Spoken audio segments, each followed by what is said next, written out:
16 August, first Quadcom in Bacolor, Pampanga. 22 September 2024, VP Sara says, hindi naman kasi kami talaga nag-uusap. Hindi kami magkaibigan unang-una. Ayun na.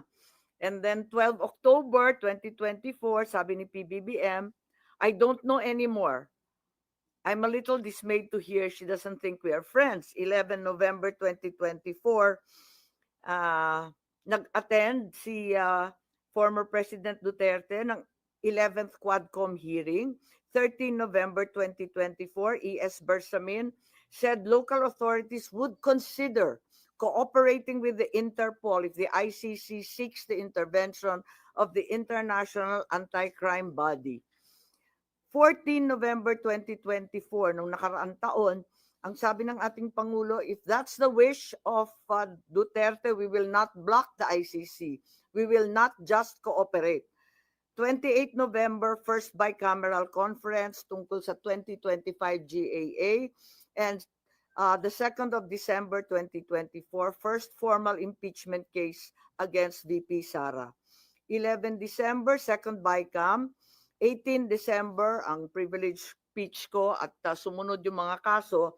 And 19 December, third impeachment complaint. 13 January 2025, itong taon na ito, INC Peace Rally in Manila. And 24 January, itong taon na to, Secretary of Justice Remulla said, the Marcos administration will sit down with the ICC and discuss certain areas of cooperation in the latter's investigation. He also said, cooperation with an international tribunal is permissible, noting that ICC representatives have already been going in and out of the country without us raising anything. So may admission po ron.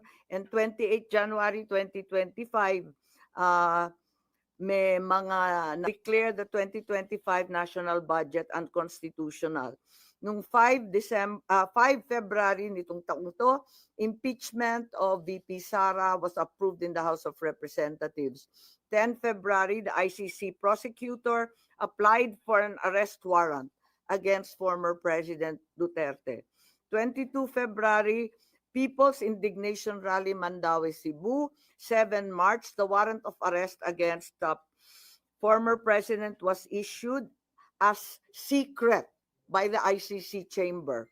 10 March, 2 PNP memos regarding the deployment of personnel and augmentation of PNP personnel to PRO 11. 11 March, the warrant of arrest was reclassified as public this time by ICC. 3:04 a.m., the Philippine Center on Transnational Crimes received an ICC request for the arrest and extradition of former President Duterte. At 9:20, he arrived at NAIA Terminal 3 from Hong Kong and was arrested at the Jet Bridge by DOJ, Interpol, and PNP with his Miranda rights postponed at his request.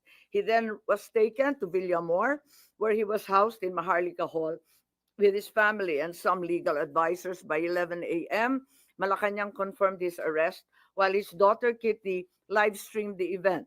By 11:03, Duterte was flown out of the country on a chartered flight to Dubai and Rotterdam, Netherlands, as President Marcos held a press briefing on the arrest. 12 March 2025, DOJ Prosecutor General Fadulion issued a certification, bago po to, nahanap lang namin to, that President Duterte was arrested on 12 March 2025, approximately 11:44 a.m. May problema ako sa datos nito kasi bakit 1 day later? The custodial state has determined to deliver Rodrigo Roa Duterte to the ICC in accordance with Article 59.4 of the Rome Statute. And in accordance with Article 59.7, the arrested individual shall be transported to The Hague and placed in the custody of the International Criminal Court. 13 March, during an interview with Pinky Webb, Interior Secretary John Vic Remulla revealed that Duterte's arrest was a group effort involving National Security Advisor Anyo, Defense Secretary Chodoro, the President, with Anyo playing a key intelligence role in monitoring Duterte's travel. On 20 March, we had the hearing here in the Senate. The highlights of the hearing were the denial of Anyo of any involvement in the arrest, and John Vic, SILG Remulyo denied planning and said that the group effort pertained only to chismis. PCTC said the Interpol issued a diffusion, not a red notice, and Justice Secretary Remulla claimed that ICC has jurisdiction over individuals and crimes, despite the withdrawal of the Philippines from the Rome Statute, because international humanitarian law is already customary law. Of course, we are all aware that this is not applicable, being solely limited to war crimes. In the meantime, PNP General claimed that in expediting President Duterte's turnover to the ICC, was trying to comply with the time period set forth in Article